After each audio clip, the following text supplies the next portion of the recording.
Men bu sozlarni yozarkanman, har bir harf ko'z yoshlarimga qorishib, yuragimni ming bo'lakka parchalamoqda. Qalbimning eng tubida saqlagan, hech kimga aytolmagan, aytishga haqqim ham bo'lmagan o'sha mudhish sirimni bugun oq qog'ozga to'kmoqchiman. Mening ismim sirligicha qolsin. Chunki mening qismatim qora la'nat tamg'asi bosilgan qismat. Men oddiy qiz emasman, men o'zining tugishgan akasiga ko'ngil qo'ygan, bu dunyoda tiriklayin do'zax olovida yonayotgan gunohkorman. Biz bir oilada, bir hovlida, bir ota-onaning mehri og'ushida ulg'aydik. Akam mendan 4 yosh katta edi. Bolaligimni eslasam, faqat uning menga qilingan hamxo'rliklari ko'z oldimga keladi.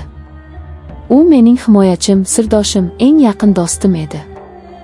Yiqilib tushsam tizzamning qonini artib yupatgan ham, boshqalar xafa qilsa o'rtaga tushgan ham u edi. Bizni bolaligimiz hammada bo'lgani kabi bexubor, toza o'tdi. Ammo yillar o'tib, men ulg'aygan sari ichimda tushunarsiz, sirli va juda qo'rqinchli bir tuyg'u ildiz ota boshladi. 16 yoshga to'lgan bahorim edi. Bir kuni uning bog'da ishlab, terlab ketgan yuzini, kuchli qo'llarini va menga qarab jilmaygan ko'zlarini ko'rdim-u, yuragim negadir qattiq urib ketdi. Boshida bu hissiyotni tushunmadim. O'zimni aldadim. Lekin vaqt o'tgani sari unga shunchaki aka sifatida qaray olmasligimni anglab yetdim. Uning ovozini eshitsam vujudim titrar, uyga kelishini intizorlik bilan kutar, unga tasodifan tegib ketsam, butun tanamni elektr toki urgandek bo'lardi. Bu oddiy qardoshlik mehri emasdi. Bu butun borlig'imni egallab olayotgan telbalarcha kuydirguvchi bir ishq edi. Men o'zimdan nafratlanardim. Har kecha yig'lab Xudodan bu tuyg'ularni yuragimdan yulib tashlashini, meni bu azobdan xalos etishini yolvorardim. Ko'zguga qarab o'zimga la'natlar o'qirdim. Axir u sening qoning-ku. Qanday qilib bunday razil oyga borishing mumkin, derdim o'zimga o'zim. Lekin sevgi qachon aqlni tinglagan? Qachon o'z ixtiyori bilan kelib ketgan? Tuyg'ularim menga bo'ysunmasdi. Eng dahshatlisi shunda ediki, ko'p o'tmay u ham menga o'zgacha qarayotganini seza boshladim. Bizning nigohlarimiz uchrashganda havoda qandaydir so'zsiz va olovli bir uchqun chaqnardi. Biz bir-birimizdan qochishga urinardik, gaplashmaslikka harakat qilardik, lekin bu uzoqlashish olovga yog' sepish bilan teng bo'ldi. Kuzning seryomgir oqshomlarining birida uyda hammamiz yigilgan edik. Elektr chiroqlari o'chib qoldi. Men sham qidirib dahlizga chiqdim. U ham ortimdan chiqdi. Qorong'ulikda to'qnashib ketdik. Uning issiq nafasini yuzimda his qildim. O'sha lahzada u qo'limdan tutdi. Uning barmoqlari qaltirardi. Men boshqa chiday olmayman, dedi u pichirlab, ovozi azobdan titrab. Bilaman, bu gunoh. Bilaman, biz do'zaxga mahkummiz. Lekin men seni shunchaki singlimdek ko'rmayman. O'sha lahza osmon uzilib yerga tushgandek bo'ldi. Men ham uning ko'ksiga bosh qo'ydim va ichimda yig'ilib qolgan daryo-daryo yoshlarimni to'kdim. Biz o'sha kecha o'z tuyg'ularimizga asir tushdik. Bu biz uchun yagona baxtli damlar edi, lekin shu bilan birga qismatimizning fojiali yakuniga qo'yilgan ilk qadam bo'ldi. Bizning bu qora sevgimiz qorong'ulikda, pinhona, odamlarning ko'zidan yiroqda yashash kerak edi. O'z uyimizda, o'z ota-onamizning oldida xuddi jinoyatchilardek yashardik. Bir-birimizga faqat yashirincha qaray olar, kechalari hamma uxlab yotganda, faqat bir marta bir-birimizni ko'rib, dildagilarni aytish uchun yashirin uchrashardik. Bu qanday dahshatli ruhiy azob ekanligini hech kim tushunmaydi. Vijdon azobi va kuchli muhabbat o'rtasida biz har kuni olib tirilardik. Lekin sirlar qachondir oshkor bo'lishi aniq edi. Baxtimiz uzoqqa cho'zilmadi. Buni onamiz bilib qoldi. O'sha kungi qiyomatni eslash menga hozir ham olimdek og'ir. Uyimizda chinakamiga qiyomat bo'ldi. Onamning sochlarini yulib faryod chekishi, otamning qonga to'lgan ko'zlari va g'azabi hech qachon esimdan chiqmaydi.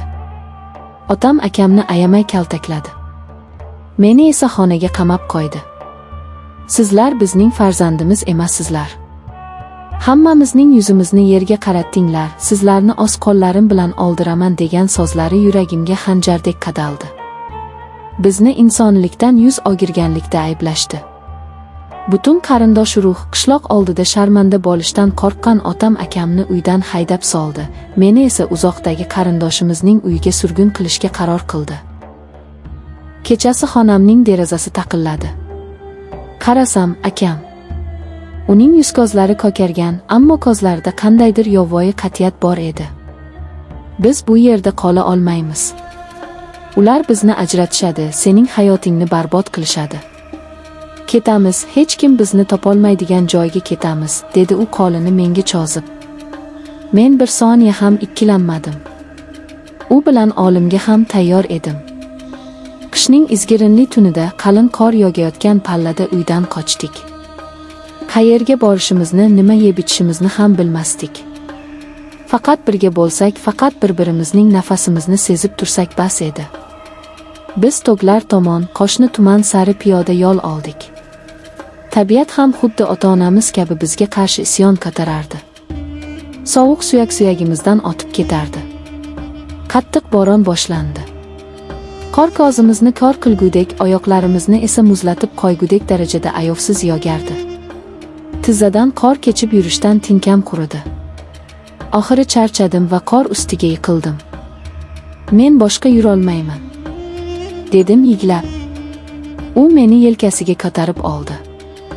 O'zining qalin ustki kiyimini yechib menga kiydirdi, o'zi esa yupun kiyimda qoldi. Chida, oz qoldi, jonim. Biz albatta baxtli bo'lamiz, derdi u to'xtovsiz. Lekin qayerga ketyapmiz, oxiri bormi bu yo'lni? Yurishga uning ham majoli qolmadi. Men juda sovuq qotyapman, dedi u xirillab. Lekin sen issiqqinasan. Men faryod urib uning yuzlarini ishqalardim, unga yopishib uni isitishga urinardim. Menga qara, ko'zingni och. Meni tashlab ketma, deb yolvorardim yiglab. U menga so'nggi bor shu qadar mehr va o'g'riq bilan qaradiki, bu qarashni umrimning oxirigacha unutmayman. Uning muzlab borayotgan lablari qulog'imga pichirladi. Meni kechir. Seni bu jahannamga men tortdim. Lekin Xudo haqqi, men seni hammadan ham ko'proq sevdim. Shu so'zlarni aytib, uning boshimga qo'yilgan og'ir qo'li pastga tushib ketdi. Ko'zlari ochiq holda, labida kichik bir tabassum bilan u jonsiz qotib qoldi. Mening suyanchigim, mening gunohim, mening yagona sevgim o'z joni bilan mening hayotimni sotib olib, meni butunlay yolg'iz tashlab ketdi. Men o'sha mudhish tunda, muzlagan gorda akamning, sevikli insonimning murdasini quchoqlab tonggacha faryod urdim. Men tirik qoldim. Jismonan tirik qoldim. Ammo o'sha tunda mening qalbim, mening ruhim o'sha yerda, uni yonida muzlab olgan edi. Hozir men olis bir qishloqda, yolg'izlikda yashayman. Oila a'zolarim mendan butunlay voz kechishgan. Odamlar menga pastkash, gunohkor, o'z akasining qotili deb qarashadi. Ha, men gunohkorman. Bu azoblar menga munosib.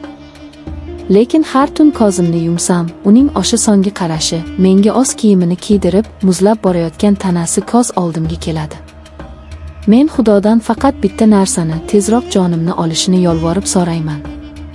Menga faqat olimgina najot bera oladi.